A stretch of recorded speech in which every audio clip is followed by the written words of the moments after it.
Flu burung, juga dikenal sebagai flu avian atau flu unggas, adalah penyakit yang disebabkan oleh virus influenza tipe A, yang terutama menyakit burung.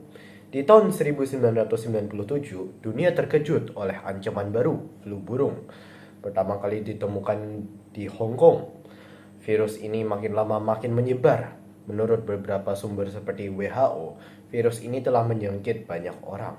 Oleh karena itu, kita perlu mengetahui apa itu flu burung.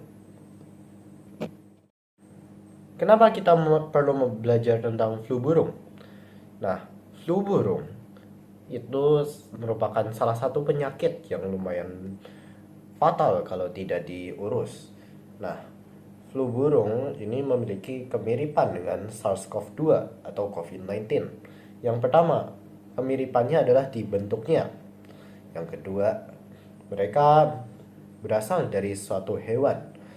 Menurut beberapa sumber, SARS-CoV-2 memiliki beberapa potensi hewan-hewan. Ini adalah listnya. Sementara flu burung berasal dari burung, unggas. Nah, sebelumnya saya membahas tentang persamaan antara COVID-19 dan flu burung. Nah, apa perbedaannya? Perbedaannya ada di penyebarannya, di mana SARS-CoV-2 ini menyebar lewat udara karena batuk orang yang terinfeksi dan hal lainnya. Sementara flu burung ini jauh lebih sulit dengan penyebarannya.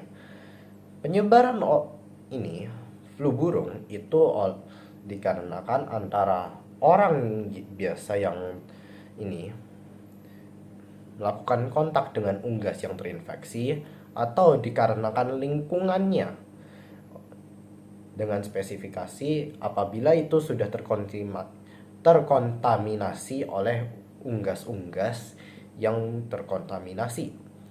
Apabila lingkungan itu terkontaminasi, maka manusia yang tinggal di daerah tersebut akan terkontaminasi.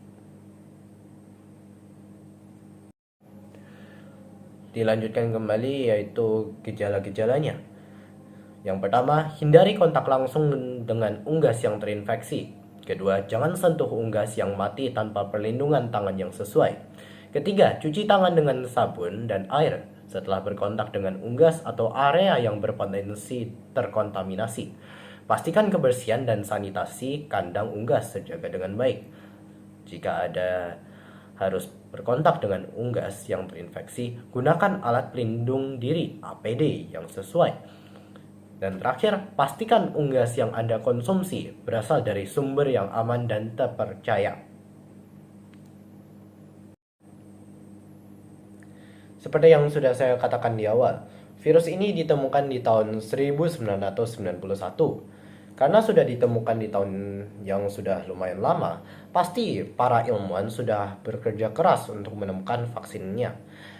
Nah, salah satu vaksin yang saya temukan adalah vaksin influenza dengan menggunakan teknologi reverse genetic.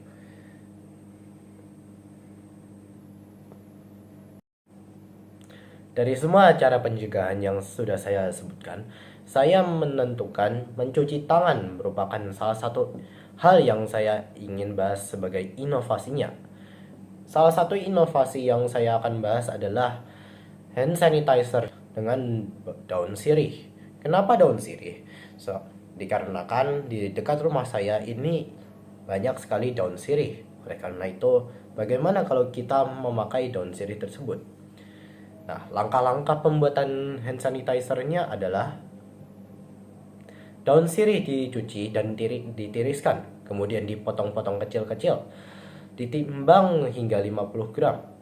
Masukkan wadah, tambahkan aquades atau air matang kira-kira sejumlah 150 hingga 200 ml sampai sirih terendam. Siapkan panci berisi air, letakkan di atas kompor, nyalakan api kecil, masukkan wadah berisi sirih dan air ke dalam panci berisi air tersebut. Panaskan pada suhu 90 derajat Celcius selama 15 hingga 30 menit. Dinginkan rebusan daun sirih, kemudian disaring. Tambahkan air sampai 200 ml untuk pembuatan 100 ml hand sanitizer. 40 ml ekstrak daun sirih, 5 hingga 10 ml air perasan jeruk nipis yang telah disaring, 50 hingga 45 ml aquades, kemudian dicampur rata. Saring dengan kertas saring dan masukkan ke dalam botol semprot. Nah, itu bagaimana cara kita membuat hand sanitizer daun sirih.